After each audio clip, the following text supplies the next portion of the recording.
In St. Petersburg, it's not really common. I mean, there are not many Muslims there. In Kazan, there are many Muslims, so you will see many mosques and many Muslim women with the hijab. But in St. Petersburg, not really.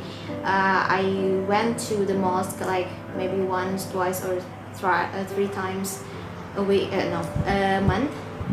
Yeah, every time I went there, I just met like one or two women, and it's just like, yeah, like shorter hijab. I mean, yeah, there's no shop or yeah, it's not like a really common thing to wear hijab in St. Petersburg. Oke. Udah tanya difficultiesnya tadi. Kalau pakai hijab. You find any difficulties with wearing hijab? Not really. I mean, this is my decision. Like one of my friends, she asked me, like, Monica, why don't you open your hijab? I mean, there's that girl, like our colleague as well. At first, she wore hijab, and then Muslim. yes, a week after, she decided to open her hijab, and she became more relaxed. And then I asked her, really? So I'm not that relaxed for you? And she said, no. I just asked. Maybe you're wearing hijab because you're afraid of your parents or your family in Indonesia, but they're not here, so you can just open and be yourself. No, this is myself. I told her, this is myself. This is my decision, and I wear hijab not because of them, but because of, I don't know, it's my religion, it's my beliefs, and then just it's interesting. So like, How did you find a job? I mean, from bullying, from friends. well, actually, they're everywhere online. In application or just a website? Oh, it's just a website. But yeah, this one I got it from a group on Couchsurfing. If you know this application, it's like for an application for travelers. And then I joined a group, and they posted it there. And then I just tried, and yeah, I completed all the tasks and I passed. What do we need? Apa sih yang kita butuhkan gitu loh kalau kita pengen kerja di Rusia? The most important things. We have to able to speak English. Not really. It depends on the job. And I mean, you have to speak Russian, at least the basic ones. If we cannot speak Russian, can we have a job? Yes, you Like you you? you can still have a job, but you have maybe it's like the similar companies that need someone that speaks English and Bahasa Indonesia or other languages, and it's mostly foreign exchange. Yeah, so they need people from other countries. How about the food, the meal? You know, Russian food for me, for Indonesian, for Asian, I guess it's just plain. It's tasteless. I don't know. Maybe they just added some salt and like not spicy pepper, something like that. I guess. So yeah, it's just tasteless. So I can't eat it.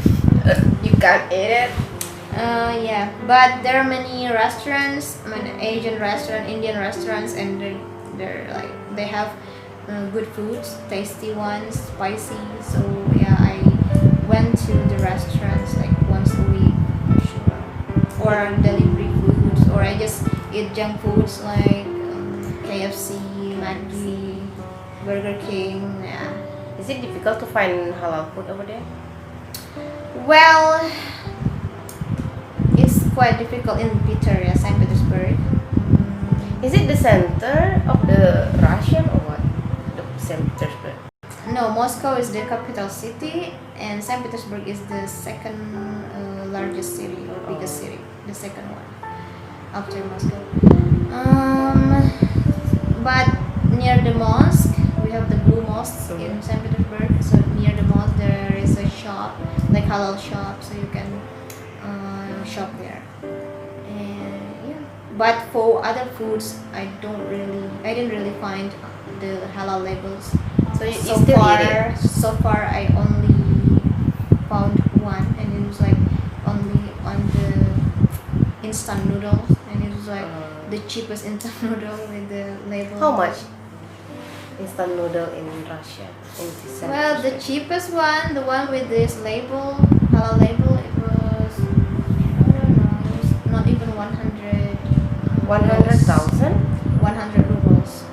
If we convert to Indonesian rupiahs, how? Well, I think 100 rubles, like 25,000 rupiah. It's the cheapest one.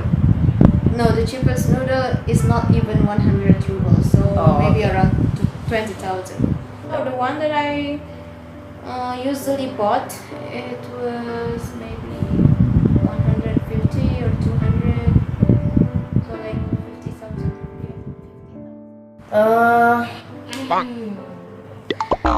How about the salary? Is there a very high salary?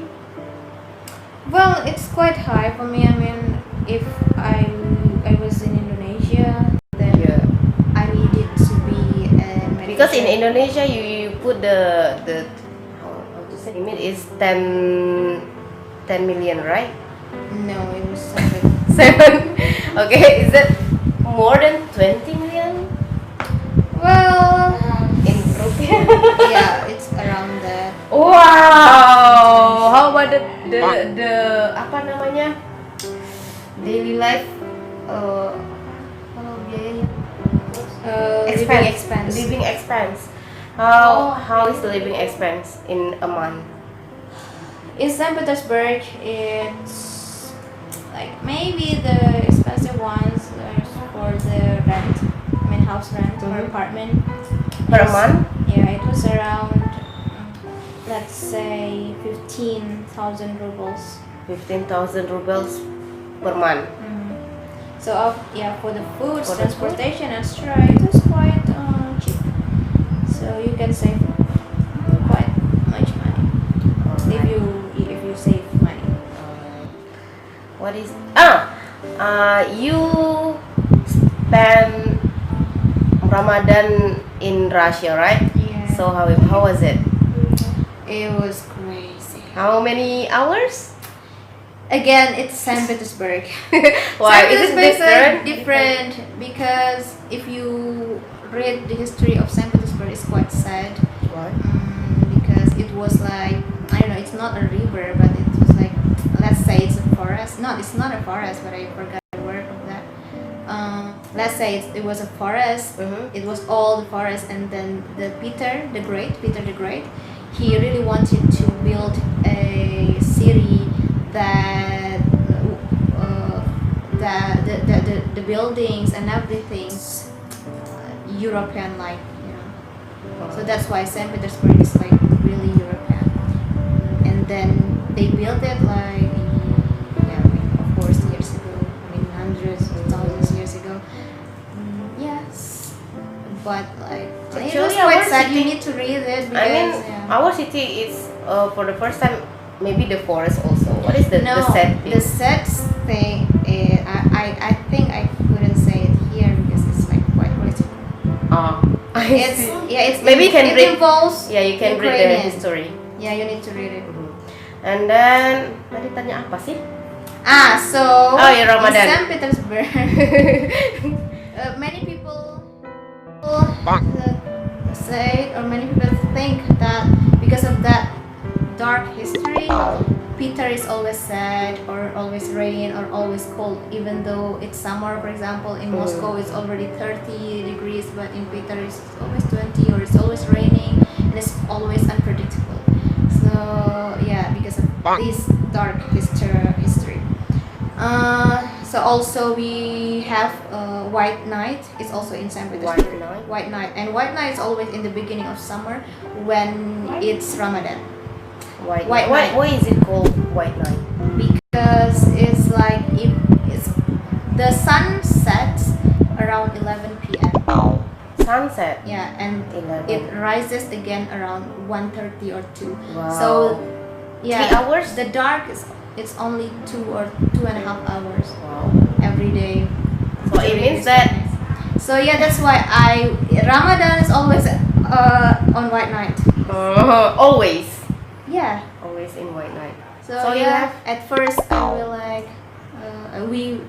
people will fast for 20 hours, and then 20, 20, 21, 22, and 23 hours. Wow. So how about the Idul Fitri?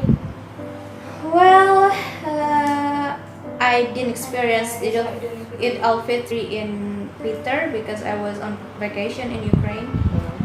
So yeah, but I think it's just the same. I mean, we have only one mosque. I mean, the big mosque, the blue mosque. The one and only? Yeah, but it's gonna be crowded for sure. Like every Friday we have Jum'ah prayer, and it's also crowded. So I guess it's more crowded on Eid al-Adha or Eid al-Fitr. You survive in 22 hours fasting. I was also surprised because like I had some Muslim friends, like they're men, and they Your like colleague? yes, my colleagues, and every single day in Ramadan he asked me, Monica, you still fasting? Yeah. Really? How did you do that? Something like that. Actually, it's so surprising that Strong woman. you just don't think about it. I mean, you just try, you just do it. Just try it. No, So, I can't. They didn't fasting? No, they didn't. Man. There are two men. This one man, all I know, he didn't fast at all. But this one, Try. he tried, but he tried only one day, I guess. Full one. Okay. The rest of the days only half day, like children. Okay, thank you for the information. If you want to ask something, you can comment on the comment apa namanya below. So we will ask the answer Monica next time. Hope to see you next time. Bye, Monica. What is your planning for the next? Well, I really want to live somewhere cold. Somewhere means- with the winter, somewhere with the snow, because I love snow so much. But I'm not sure yet. We'll see. We'll see. You know. It's my motto, guys. Yeah, We'll see. that is the favorite word, favorite sentence. Because I don't We'll want see. to look at the future. I mean, vision and mission. Not really. I'll just wait and see. I'll just think about it. Okay, bye-bye. Bye. Monica will go to another country next year. Yeah, I hope this year this year. Okay, bye-bye. I Good can't luck. stand Indonesian's heat. Semoga kita bisa menyusulnya. Bye-bye.